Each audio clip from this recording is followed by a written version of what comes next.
Hello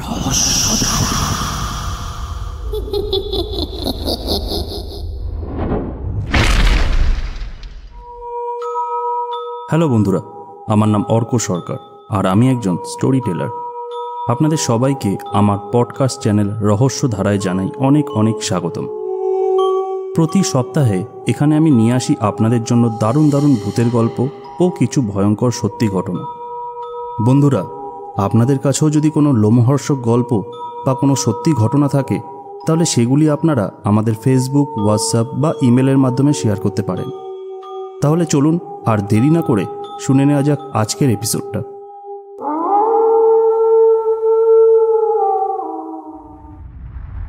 বন্ধুরা, আজকের ঘটনাটা শুরু করার আগে আমি আপনাদের বলে রাখি যে বিশেষ কিছু কারণের জন্য আজকের ঘটনার স্থান, কাল ও চরিত্রদের নাম কাল্পনিক রাখা হয়েছে।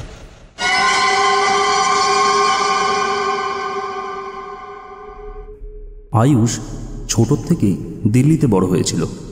তার বাবা ওখানে একটা সরকারি অফিসে একটা ভালো পজিশনে চাকরি করতেন, আর মা ছিলেন স্কুল টিচার। ছোট থেকেই আয়ুষ দেখেছিল ওদের পরিবার যথেষ্টই আধুনিক চিন্তাধারায় বিশ্বাসী।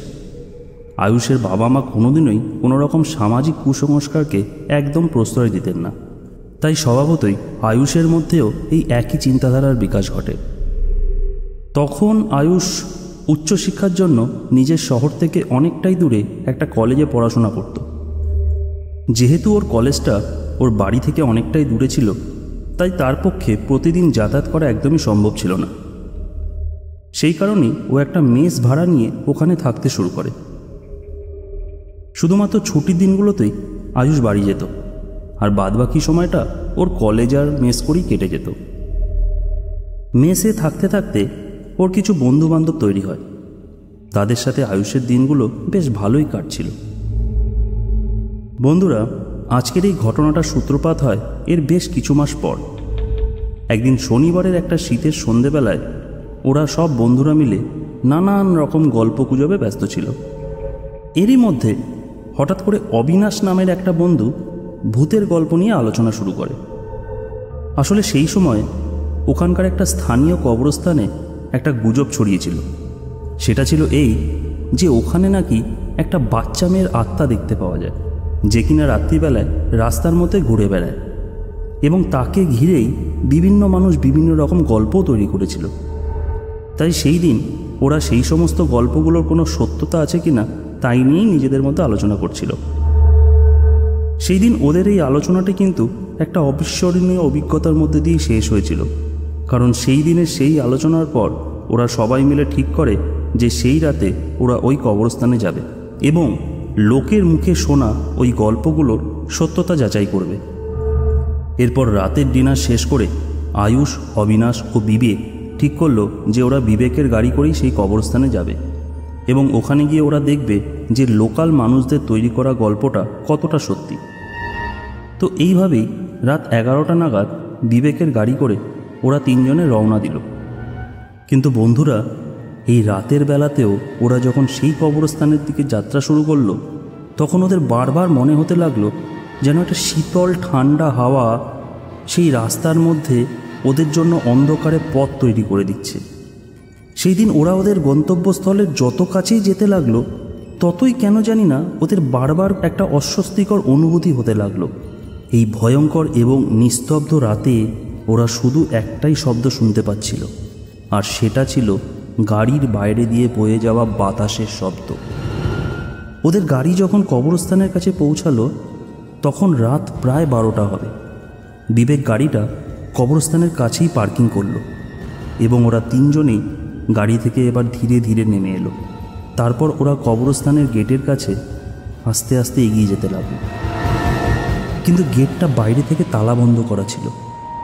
ওরা একটুও না ঘাবড়িয়ে কবরস্থানের ঠিক পিছন দিকের পাঁচিলটার কাছে যেতে লাগলো, কারণ অবিনাশ ওদের আগেই বলে রেখেছিল যে ওই পাঁচিলের পাশে একটা ভাঙা জায়গা আছে এবং সেখান দিয়ে অনায়াসেই একটা মানুষ আসা যাওয়া করতে পারে। বন্ধুরা, এরপর ওরা তিনজনেই সেই ভাঙা পাঁচিলের মধ্যে দিয়ে কবরস্থানের ভিতরে প্রবেশ করে এবং পায়ে হেঁটে ঘুরে ঘুরে ভিতরটা ভালো করে দেখতে থাকে। চাঁদের আলোর আভায় পুরো কবরস্থানটা যেন একটা রহস্যময় পরিবেশে পরিণত হয়েছিল। ওরা তিনজনই সেই কবরস্থানের মধ্যে দিয়ে ধীরে ধীরে হেঁটে চলেছিল। হাঁটতে হাঁটতে ওরা কবরস্থানের হেডস্টোনগুলোর মধ্যে খোদাই করা নাম এবং তারিখগুলো পড়ছিল। এদিকে আয়ুষের খালি মনে হচ্ছিল যেন ওরা এই কবরস্থানে একা নয়, কেউ আছে ওদের সাথে যে সারাক্ষণ ওদের উপর নজর রাখছে। হঠাৎ বিবেক হাতের ইশারায় আয়ুষ ও অবিনাশকে একটা দৃশ্য দেখালো, যেটা দেখে ওরা তিনজনেই শিউরিয়ে উঠল। কবরস্থানের পাশেই ছিল একটা মাঝারি রাস্তা, যেখান দিয়ে মাঝে মাঝেই দূরপাল্লার কিছু মালবাহী ট্রাক যাতায়াত করত। সেই সময়ও এইরকমই একটা মালবাহী ট্রাক সেই রাস্তা দিয়েই যাচ্ছিল। আর ওরা তিনজনেই বিস্ময়ের সঙ্গে দেখল যে একটা বাচ্চা মেয়ে খেলতে খেলতে সেই ট্রাকের সামনে চলে এসেছে এবং ট্রাকটাও সেই মেয়েটার উপর দিয়েই গাড়ি চালিয়ে চলে গেল। এই দৃশ্য দেখে ওরা সবাই একদম নিথর হয়ে গেল। ওরা যা দেখেছিল সেটা বোঝার চেষ্টা করছিল। ইতিমধ্যে আয়ুষ অনুভব করল যে ওর মেরুদণ্ডের নিচ দিয়ে যেন একটা ঠান্ডা স্রোত বয়ে যাচ্ছে। ওরা সঙ্গে সঙ্গে কবরস্থান থেকে বেরিয়ে ওই জায়গাটার দিকে এগিয়ে যেতে লাগলো। কিন্তু ওখানে গিয়ে ওরা দেখলো যে কোথায় বাচ্চা, কোথায় কি, সেই জায়গাটা তো একদমই ফাঁকা। এরপর ওদের কারোরই আর ওখানে দাঁড়িয়ে থাকার মতন সাহস ছিল না। ওরা সাথে সাথেই নিজেদের গাড়িতে ফিরে এলো এবং বিবেকও গাড়িটা সঙ্গে সঙ্গে স্টার্ট দিয়ে দিল। কিন্তু যখন ওরা গাড়ি নিয়ে অন্ধকার রাস্তার মধ্যে দিয়ে এগিয়ে যেতে লাগলো, তখন হঠাৎ করেই গাড়িতে একটা বিশাল ঝাঁকুনি হলো, যেন পিছন থেকে গাড়িটাকে কোনো কিছু এসে আঘাত করেছে। বিবেক সঙ্গে সঙ্গে গাড়ির ব্রেক চেপে দিল, আর ওরা সবাই মিলে গাড়ি থেকে নেমে পিছনে গিয়ে দেখার চেষ্টা করতে লাগলো কে ধাক্কা মেরেছে আর গাড়িতে কোনো ক্ষয়ক্ষতি হয়েছে কিনা। কিন্তু ওরা আশ্চর্যের সঙ্গে দেখলো যে পুরো গাড়িতে কোনো ক্ষয়ক্ষতির একটা চিহ্ন মাত্র নেই, শুধু গাড়ির পিছন দিকে একটা ছোট্ট হাতের ছাপ, যেন একটা বাচ্চা শিশু গাড়িটাকে স্পর্শ করেছে। তখন ওদের আর কারোর বুঝতে বাকি রইল না যে রাস্তার ধারে দেখা সেই বাচ্চা মেয়েটা আসলে ওদের কল্পনা নয়।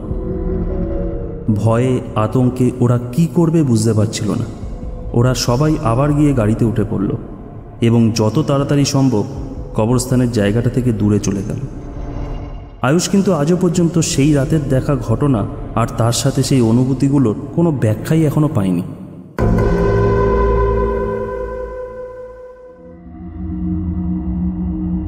বন্ধুরা, আয়ুষের অনুভব করা ঘটনাটা আজ এখানেই শেষ হলো। ঘটনাটা শুনে কি মনে হলো আপনাদের? এটা কি কোনো একটা অস্থির আত্মা ছিল, নাকি আরও অশুভ কিছু? যাই হোক না কেন, আপনাদের মতামতটা কিন্তু আমাদের অবশ্যই কমেন্ট বক্সে লিখে জানাবেন। তাহলে আজকের মতন এখানেই বিদায় নিলাম।